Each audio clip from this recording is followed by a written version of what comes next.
Bonsoir chers auditeurs qui nous suivez, bienvenue dans ce journal de la synergie des médias que sont la radio Inzamba, la radio publique africaine et la télévision Renaissance. Ce journal de la synergie des médias se focalisera sur un sujet qui n'est autre qu'au 4e anniversaire du début des manifestations contre le 3e mandat inconstitutionnel de Pierre Nkurunziza. Dans ce journal, nous reviendrons sur ce qui a poussé les Burundais à refuser que Pierre Nkurunziza continue à diriger le Burundi.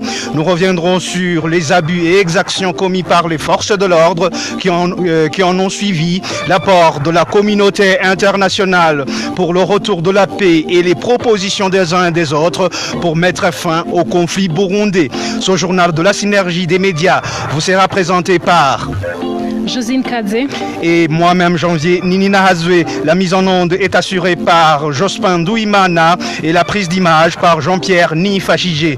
À la réalisation, nous sommes avec Jean-Baptiste Bireha.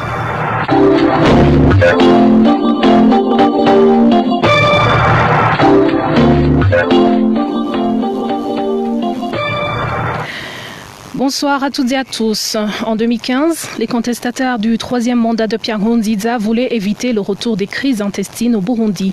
Selon eux, ce mandat supplémentaire qui démantèlerait la cour d'Arusha allait infliger une guerre civile au peuple burundais. Notre confrère Émile Nibasumba s'est entretenu avec le porte-parole du mouvement Arusha de l'époque. Pour nous, il fallait refuser que la cour d'Arusha... Jérémy Minani explique que les Burundais ont envahi les rues en 2015 pour contester le 3e mandat de Pierre Nkurunziza parce qu'il violait et la Constitution et l'accord d'Arusha. Mais nous savions déjà qu'il y a une haine que M. Pierre Nkurunziza et son parti ont envers l'accord d'Arusha pour la réconciliation au Burundi. Et cette haine qui allait aboutir à la démolition totale de cet accord et ce faisant à la disparition de la démocratie. Mais que signifiait au juste la violation de ces textes pour les politiques et les membres de la société civile burundaise? Jérémy Minani, porte-parole du mouvement Arusha à l'époque, répond à la question. Et voilà, on est retourné là où on craignait de retourner, à la case de départ, là où on était avant l'accord d'Arusha, là où la guerre civile s'est vissée dans le pays, on est déjà à la porte d'une guerre civile. Et là où l'ethnie Hutu, l'ethnie Twa et l'ethnie Tutsi étaient montées les unes contre les autres. Les manifestants ont voulu étouffer dans l'œuf ce 3e mandat qui, selon eux, était porteur de tous les malheurs. Merci à Émile Nibasumba. L'appel de la société civile pour décrier le 3e mandat de Pierre Nkurunziza avait été répondu massivement dans les rues de la ville de Bujumbura. Les manifestations ont été farouchement réprimées par les forces de l'ordre. Des morts et des disparus ont été répertoriés ainsi que des milliers de Burundais qui ont pris le chemin de l'exil. François Bizimana revient sur les faits. Le lendemain de la désignation du président Pierre Nkurunziza comme candidat à sa succession pour le 3e mandat par son parti CNDD-FDD, c'était en date du 25 avril 2015, des manifestations ont secoué l'actuelle capitale économique du Burundi. Les quartiers des communes urbaines de Chibitoke, Musaga, Nyakabiga et Ngagara avaient répondu massivement à l'appel des organisations de la société civile qui ont lancé la campagne Halte au 3e mandat. Ces manifestations ont été durement réprimées par les forces de l'ordre. Au premier jour de ces manifestations, dimanche 26 avril 2019, 2 personnes ont été fusillées à bout portant par les agents de la police au nord de Bujumbura. Le jeune Jean Nepomucen étant la première victime. Déterminés malgré cette répression, les manifestants n'ont pas quitté la rue. La population de certaines localités de l'intérieur du pays a suivi le même mouvement quelques jours après. Face à une répression qui se durcissait jour après jour, la communauté internationale a fait les gros yeux au pouvoir de Nkurunziza pour qu'il ramène à l'ordre ses agents de sécurité, mais en vain. Le nombre de morts et disparus montait en flèche. Des milliers de Burundais ont pris le chemin de l'exil. Durant le déroulement des manifestations, l'espace de diffusion des médias indépendants a été réduit. Les autorités burundaises avaient ordonné de couper les émetteurs de relais qui servaient à l'intérieur du pays. L'annonce du coup d'État manqué du 13 mai a été bien accueillie, une célébration qui n'a duré que le temps de la rosée. Après ce coup d'État manqué, la répression a redoublé troublée d'ampleur. La population était massacrée dans les rues de Bujumbura par les hommes en uniforme qui ont également détruit les principaux médias indépendants, à savoir la radio-télévision Renaissance, la RPA, Isanganiro et la radio-télévision Rema FM. Face à ce rétrécissement de l'espace médiatique, le pouvoir voulait commettre l'irréparable sans témoin. Dans la nuit du 12 au 13 décembre, un massacre a été organisé par le pouvoir et l'irréparable a été commis. Une autre vague de Burundais s'est exilée dans les pays limitrophes du Burundi. Merci François Bizimana. Et Lambert Nigarura, l'un des avocats des victimes de la crise que traverse le Burundi depuis 2015, avril 2015, annonce qu'ils se sont confiés à la justice internationale après avoir constaté que celle du Burundi est instrumentalisée par le pouvoir. Il rappelle que le dossier de ces victimes est suivi de près et que tôt ou tard, la justice sera rendue. On l'écoute. 4 ans d'attente, 4 ans d'injustice, c'est vrai, c'est toute une éternité. Il faut comprendre qu'aujourd'hui, les avocats, les organisations de la société civile ont pris des initiatives pour saisir des mécanismes juridico-judiciaires, et cela après le constat que la justice burundaise non seulement a été complice, mais aussi des fois utilisée comme un outil de répression. La Cour pénale internationale a déjà ouvert des enquêtes, et 2 ans après, des enquêteurs sont sur le terrain, ils sont à l'œuvre et travaillent jour et nuit. Et nous pouvons donc rassurer le peuple burundais, nous pouvons rassurer les victimes de cette crise des droits de l'homme que la justice sera rendue. Et ça peut prendre du temps, ça a déjà pris du temps, mais demain peut être un jour de justice, un jour de réhabilitation. Nous pouvons donc rassurer que d'un moment à l'autre, les mandats pourront être lancés par la justice internationale qui est déjà à l'œuvre. On a pris des initiatives, nous suivons du jour au lendemain.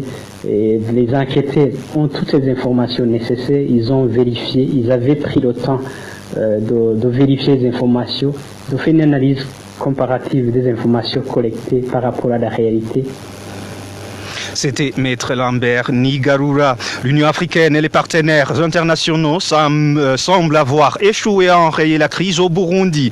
L'absence d'analyse commune sur la nature de la crise nourrit la désunion de la communauté internationale et de la sous-région et a permis à Nkurunziza de repousser toutes les tentatives de résolution de la crise. N'est-ce pas Nadège Irakoze?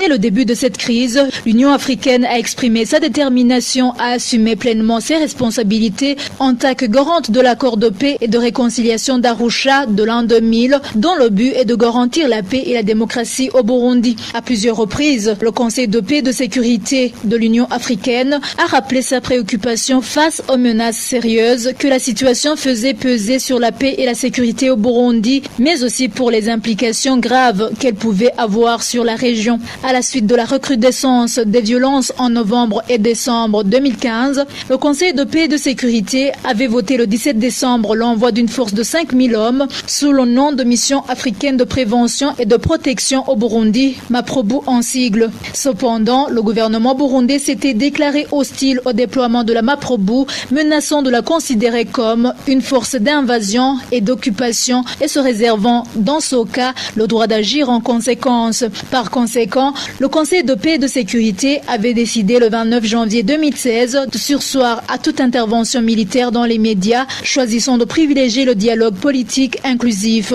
L'Union africaine et les partenaires internationaux semblent avoir échoué à enrayer la crise au Burundi. Selon le rapport de International Crisis Group du 28 septembre 2016, le président Nkurunziza a exploité les divisions au sein de l'Union africaine, des Nations unies et de la Communauté d'Afrique de l'Est, l'organisation sous-régionale chargée de formuler la réponse du continent sur le Burundi, mais aussi entre ces organisations. Cela a permis au gouvernement Nkurunziza de repousser les ternes tentatives de la Communauté d'Afrique de l'Est, de le ramener à la table des négociations et a entravé le déploiement d'observateurs militaires et des droits humains habilités par la Commission de l'Union africaine, ainsi que celui de la force de police mandatée par le Conseil de sécurité des Nations unies. L'absence d'analyse commune sur la nature de la crise nourrit la désunion, font remarquer les experts experts de l'International Crisis Group. Plusieurs résolutions sur le Burundi ont été adoptées mais n'ont jamais été mises en exécution. Durant plus de 2 ans, 4 sessions de dialogue interburundais ont été organisées par la communauté est-africaine.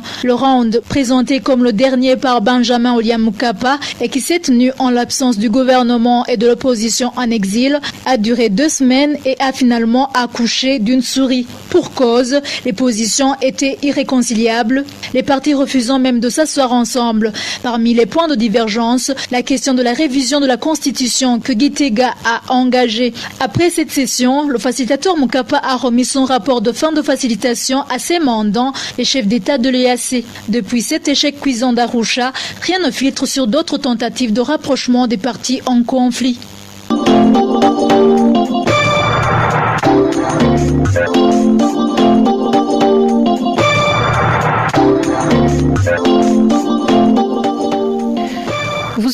Vous suivez toujours le journal de la synergie des médias. Les élections de 2020 sont nécessaires, mais l'un des préalables serait que toutes les parties prenantes puissent participer à ces élections. C'est ce qu'indique Pierre Claver Nahimana, président du parti Sawanya Frodebou. Selon lui, le dialogue inclusif s'avère toujours nécessaire pour panser les plaies qui datent de 2015. Écoutez Nahimana, Pierre Claver. Les élections, c'est un événement, c'est un processus, c'est un événement qui doit se passer nécessairement parce que dans un pays qui se dit démocratique, il faut absolument qu'il y ait des élections, ça on doit le faire. Notre région, depuis bien des années, l'on constate que partout ils ont mis en avant la voie de dialogue, ils ont mieux réussi à résoudre les problèmes, ils ont mieux réussi à avoir des solutions qui soient durables. Donc, au niveau du Parti Sawanya Frodebou, nous privilégions absolument la voie du dialogue. Nous constatons que dans les régions, dans les pays du monde entier et même dans notre région, ils ont privilégié la guerre, ils ont privilégié la voie des armes. Ils ne parviennent jamais à avoir des solutions durables. L'autorité qui gouverne les pays, c'est toujours le premier redevable devant la nation, bien entendu.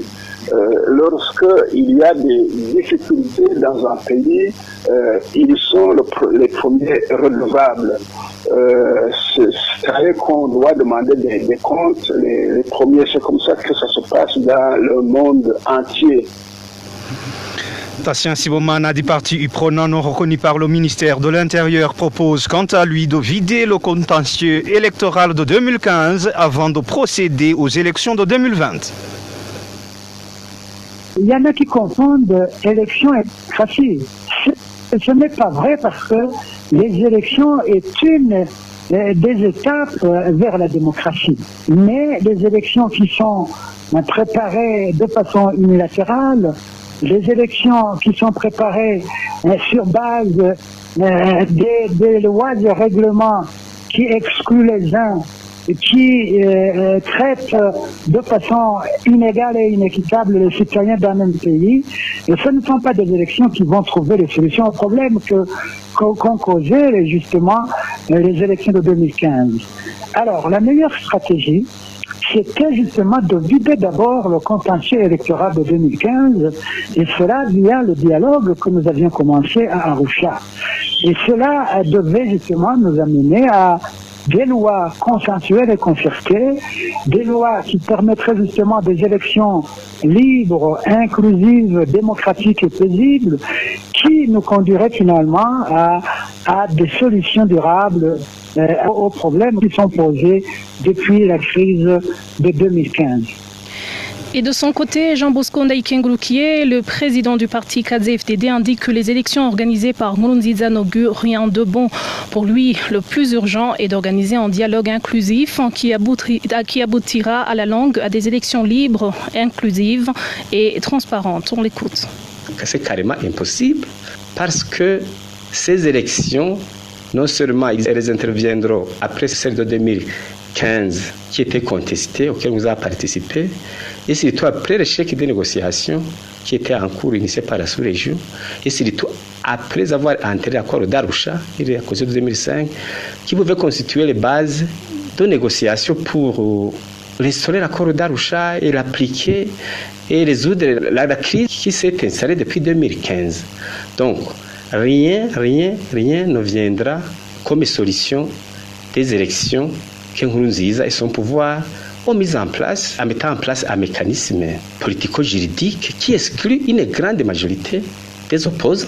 Et quand on sait que tous les médias ont été détruits, quand on sait que l'armée est désintégrée, quand on sait que les miliciens Imbonerakure affiliés au pouvoir, le parti au pouvoir aujourd'hui, quadrillent tout le pays, quand on sait que le président, comme je l'ai dit, dans la sous-région est stoppé, qu'est-ce que vraiment on peut attendre des élections de 2020?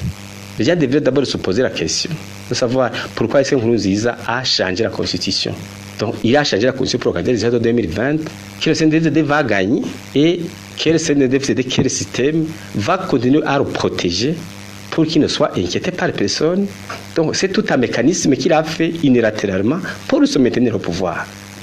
C'était Jean Bosco Ndaikengulu qui est président du parti KZ-FDD. Les élections de 2020 ne peuvent pas contribuer à la résolution de la crise sociopolitique, d'autant plus que ces élections sont préparées par un pouvoir dictatorial qui écarte les différents intervenants dans la vie du pays. Ce sont du moins les propos de l'un des membres de la société civile, initiateur de la campagne Halte au 3e mandat de Pierre Nkurunziza. Vital Nshimirimana indique que la seule voie de sortie de la crise est le dialogue inclusif. D'abord, le gouvernement qui prétend organiser le scrutin de 2020, c'est un gouvernement illégal, illégitime, et qui est issu d'un forcing électoral de 2015 entre le régime, entre le gouvernement, n'est pas capable d'organiser un processus électoral ouvert, indépendant, répondant aux normes internationales en matière d'élection. Deuxième élément, c'est la sécurité. Aujourd'hui, il y a plus de 500 000 Burundais qui sont réfugiés dans la région. Et d'ailleurs, il y a plus de 200 000 Burundais qui sont terrorisés dans les sites des déplacés internes au Burundi. Le troisième élément, on a vu que depuis au moins 2010, un des mouvements ou une des organisations politiques les plus craintes, c'est le parti du leader dans l'ancien mouvement armé, le FNL Agathon Rwasa, qui est aujourd'hui reconnu sous forme de CNR. Mais depuis l'agrément du parti CNR, on assiste à une persécution sans répit de ses membres. Et puis, la plupart des opposants politiques à Pierre Nkurunziza sont en exil et ne peuvent pas rentrer tant que la situation politique et sécuritaire qui prévaut n'est pas résolue. Donc, l'unique scénario qui existe, c'est qu'il y aura certainement un autre forcing électoral avec pour conséquence l'isolement du Burundi, réinstallation et renforcement du CNDD-FDD et la persécution continue du peuple burundais. Pour que le Burundi retrouve la paix et la sécurité, la stabilité et le progrès, il faut que les Burundais acceptent de s'asseoir ensemble pour discuter des causes et conséquences de la crise burundaise et trouve une solution adaptée à la crise en cours.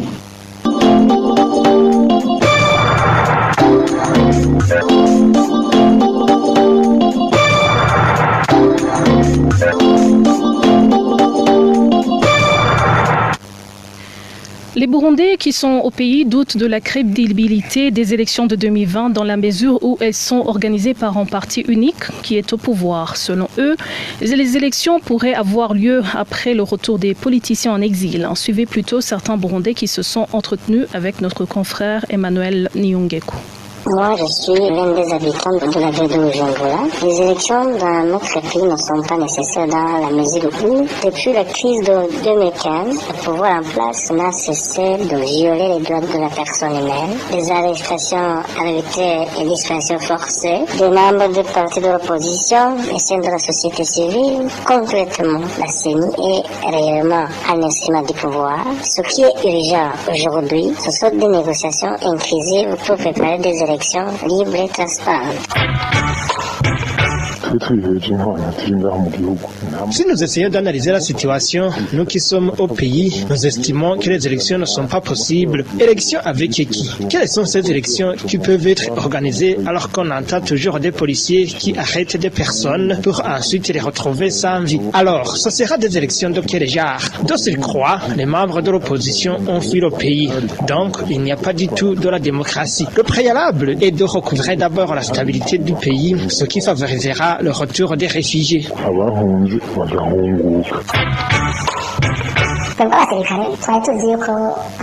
Nous les militaires, nous croyons que les élections de 2020 allaient bien se dérouler, mais nous constatons que ce ne sera pas le cas au moment où elles sont organisées par des membres d'un seul parti. Cela démontre qu'il est encore impossible de sortir de la crise. C'est pour cette raison que nous demandons à la communauté internationale de faire pression sur Pierre Nkurunziza afin qu'il accepte que son troisième mandat ait été illégal. Il faut qu'il accepte également le déploiement des troupes étrangères. Comment se fait-il que je puisse assurer la sécurité d'une personne qui rentre au Burundi alors que j'avais tiré sur elle avant qu'elle ne fuit le pays? Les élections seront bonnes lorsque tous les militaires en exil auront regagné leur pays, le Burundi.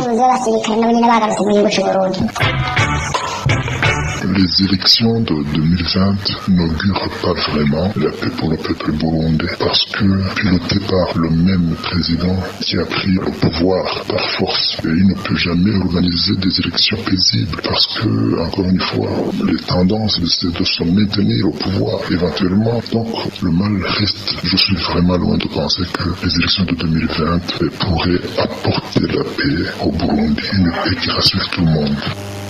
Et les réfugiés burundais qui sont à l'extérieur du pays sont pessimistes quant au scénario de sortie de la crise burundaise. Ils font savoir qu'ils sont convaincus que les prochaines élections prévues en 2020 ne vont rien apporter comme solution au conflit burundais parce que, primo, c'est le seul parti au pouvoir, le CNDD-FDD, qui organise ces élections, et secondo, parce que la milice Imbonerakure qui sème la terreur est toujours en possession d'armes. Suivez certains de ces réfugiés qui se sont entretenus avec notre collègue Onésime Dushimagidze. En tant que réfugiés à l'extérieur du pays, nous sommes convaincus que les prochaines élections prévues en 2020 ne vont rien apporter comme solution au conflit burundais et n'aboutiront à aucune issue qui permettrait aux réfugiés de rentrer au pays parce que, premièrement, c'est le seul parti au pouvoir, le CNDD-FDD, qui organise ces élections. Nous demandons qu'il y ait des élections libres et bien préparées en faveur de tout le monde. Des élections organisées après un dialogue inclusif entre tous les leaders politiques et les acteurs de la société civile qui sont à l'extérieur et à l'intérieur du pays. Deuxièmement, il faut d'abord procéder au désarmement de la milice Imbonerakure qui persécute et tue la population, et cela avant la tenue de ces élections.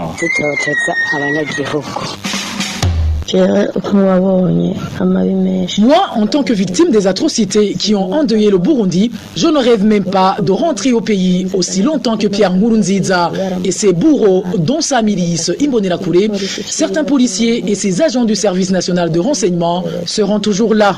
Ils nous ont horriblement maltraités. Je ne vais jamais y retourner aussi longtemps que ce gouvernement restera en place. nka jewe umurundi yahunze ari mu gihugu cya South Africa nta cyizere tuyafitiye ayo matora kuko en tant que réfugié burundais, je ne pense pas que ces prochaines élections vont permettre aux Burundais de trouver une solution aux problèmes politico-sécuritaires qui hantent notre pays. Elles ne permettront non plus aux réfugiés burundais de retourner au pays, étant donné que la plupart de ceux qui rentrent aujourd'hui sont séquestrés ou encore tués. Pour certains de ces réfugiés qui ont été rapatriés, leurs corps sans vie sont découverts dans la nature. Les formations politiques de l'opposition qui devraient participer à ces élections sont interdites à organiser des rencontres avec leurs militants. Nous demandons au président Nkurunziza et son gouvernement d'accepter de négocier avec leurs opposants et d'être conscients qu'ils n'ont pas pris le pouvoir par les armes ou parce qu'ils ont gagné la bataille, mais parce qu'ils ont négocié avec le pouvoir d'alors. ariko yahashitse mu mvu yo kuganira kandi baganiriye kubera ko hari ibibazo bihanze leta yari ihari ico gihe. La jeunesse burundaise devrait penser à voir comment parachever le combat qu'elle a commencé en avril 2015. Propos d'Arsène Alakaza, président du mouvement international de la jeunesse burundaise. Il sensibilise cette jeunesse de rassembler les forces pour pouvoir mettre fin à cette crise que traverse le Burundi depuis avril 2015. Suivez. Le peuple burundais ne se souviendra pas de la façon dont la jeunesse a commencé la résistance, mais plutôt le peuple considérera la continuité de notre engagement, de notre résilience, de notre détermination sans faille pour arriver à démanteler le système de gouvernance qui a régné au Burundi depuis longtemps. C'est dans ce sens que j'interpelle la jeunesse burundaise de régénérer la force, de restructurer l'unité, de ne pas abandonner, de ne pas se soumettre plutôt à l'ennemi, mais plutôt c'est le moment de nous organiser davantage en rassemblant toutes nos capacités, en pensant comment continuer une nouvelle marche, une nouvelle dynamique plus forte que celle de 2015. Cela nous aidera à surmonter les défis quotidiens que nous sommes en train de vivre et développera notre résilience jusqu'au résultat que nous avons cherché lorsque nous avons décidé de participer dans la manifestation pacifique en 2015. Puis les Burundais réfugiés au Rwanda plus tôt ont également commémoré son 4e anniversaire. 2 thèmes ont été choisis pour un débat entre ces Burundais: le retour à la légalité constitutionnelle et l'apport de la femme dans le retour d'un état de droit. Yves Runyagu, panéliste, interpelle les Burundais réfugiés à briser toutes les formes de division en cette période d'exil pour espérer un jour retourner au pays. On l'écoute. Ce qui devrait être fait ne concerne pas uniquement les réfugiés, ça doit aussi être un travail de tout Burundais, même celui qui est à l'intérieur du pays. Donc c'est un travail qui doit être fait par nous tous Burundais. Nous devons œuvrer ensemble pour arriver justement à cet état de droit, pour l'intérêt des générations actuelles, mais aussi des générations futures. Et pour cela, je pense qu'on devrait tous se prendre les mains dans les mains et œuvrer ensemble. C'est un combat, c'est une lutte qui n'est pas toujours facile, mais qui est possible. Et ça demande uniquement des efforts de tout un chacun et ça peut aller dans la bonne voie. Il suffit juste d'aller au-delà de nous-mêmes, de dépasser nos clivages, surtout politiques, ethniques, régionaux et consorts. Même si les pourparlers semblent avoir échoué, le seul espoir de la sortie de crise burundaise n'est autre que la relance du dialogue inclusif, aujourd'hui au point mort, constate le politologue Yves Stéphane. Ce dernier précise en outre que la balle est dans le camp des acteurs tant nationaux que sous-régionaux à faire pression sur Gitega qui, jusqu'ici, reste la principale obstruction de cette voie pacifique. Je pense au jour d'aujourd'hui, d'après l'évolution de la crise burundaise, il y a 2 scénarios de sortie de crise. Un scénario qui a été adopté par le pouvoir en place et que je ne partage pas, qui est un scénario de bruissement, qui est inédit et qui consiste à décrédibiliser toute l'opposition ou toutes les personnes où on peut avoir un dialogue inclusif. Dans ce premier scénario qui n'est pas soutenable et qui dure depuis bien longtemps, qui a été dénoncé par plusieurs personnes, notamment le dernier facilitateur, comme vous le savez, qui n'a pas pu aller jusqu'au bout de ce qu'il souhaitait. Par contre, il y a un deuxième scénario qui peut voir le jour, qui est ce scénario qui est une approche inclusive, qui consiste justement à faire aboutir le processus d'Arusha, à pouvoir remettre en place cet élan qui a été lancé depuis plusieurs années, qui permet de trouver un équilibre, une paix sociale, une prospérité pour le Burundi, et en mettant en table tous les belligérants, je veux dire toutes les personnes, quel que soit leur parti politique ou leur approche, de manière à pouvoir débattre et de pouvoir amener un certain nombre de solutions pour les Burundais et aussi pour la sous-région. Oui, nous sommes à quelques mois seulement des élections de 2020. Est-ce que peut-on considérer que ces élections pourraient constituer une solution en soi à cette crise justement burundaise? C'est une approche de solution, un début de solution, mais pas tout à fait la solution. Et pourquoi j'ai dit que c'est pas la solution? Parce que c'est une approche nécessaire, mais pas suffisante. Pourquoi elle est nécessaire? parce que ça permet un renouvellement politique, que ça permet de donner les gages pour avancer vers ce processus d'Arusha, comme je disais il y a quelques instants. Et pourquoi c'est pas suffisant? Parce qu'au jour d'aujourd'hui, toutes les conditions ne sont pas réunies pour avoir une élection libre et par la suite transparente. Et dans un premier temps, on peut avoir une alternance, c'est souhaitable et c'est nécessaire, même s'il n'y a pas d'alternative, parce que je pense que le pouvoir en place pourra toujours garder un certain nombre d'éléments. Le politologue Yves Stéphane s'est entretenu avec Josiane Muzaneza. Avant de mettre fin à cette édition, nous vous proposons de suivre l'éditorial de la présente synergie avec Jean-Baptiste Biléha. Depuis le début des manifestations contre le troisième mandat de Pierre Nkurunziza, suivi d'un coup d'État manqué, une répression aveugle sanglante fut organisée. Dès lors, Pierre Nkurunziza a pris une autre option pour se maintenir au pouvoir contre vents et marées. À part que les deux premiers mandats ont été caractérisés par des massacres et des violations des droits humains, des milliers de Burundais ont fui le pays. La répression aveugle sanglante continue même aujourd'hui. Un autre moyen de Pierre Nkurunziza pour consolider son pouvoir. Ce n'est plus un secret. Lui et son gouvernement ne veulent pas partager le pouvoir avec l'opposition, raison pour laquelle ils ont installé un système dictatorial pour intimider toute personne qui oserait dénoncer les vices du système. Jusqu'à l'heure actuelle, aucun parti politique, autre que le CNDD-FDD, n'est autorisé à réunir ses membres.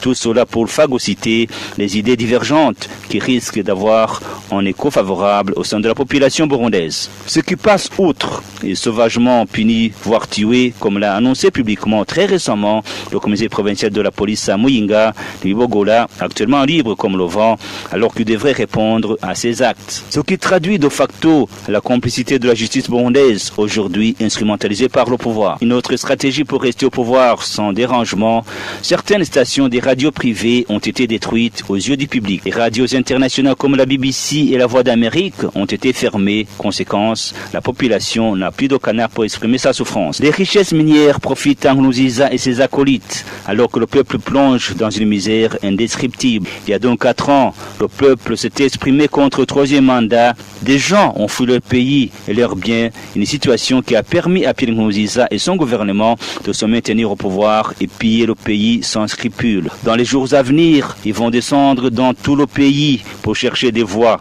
alors qu'ils ne se sont pas souciés de la misère de la population burundaise. Mais alors, la sagesse rondie l'a si bien dit, on ne se réjouit pas derrière les pleurs des autres. L'égoïsme qui pousse jusqu'à oublier ces dons tu es censé protéger dans le souci de s'éterniser au pouvoir n'est pas du tout une solution. L'expérience d'ailleurs, surtout ici en Afrique, montre que ceux qui pensaient ainsi le regrettent infiniment aujourd'hui. Merci Jean-Baptiste Biléha. Et voilà, c'est sur cet éditorial que nous mettons fin à ce journal de la synergie des médias que sont la radio Inzamba, la radio publique africaine et la télévision Renaissance. Nous vous remercions de votre fidélité. Merci aussi à Jospin Douimana qui a assuré la mise en onde. Nous disons également merci à Jean-Pierre Nifachidje qui a aidé à ce que vous puissiez nous suivre en direct sur le réseau social Facebook de la RPA. Merci également à l'endroit de Jean-Baptiste Biléha, notre réalisateur. Au micro, vous étiez en compagnie de Janvier Nilina Hadzgue et Josine Kadze. Au revoir et à la prochaine.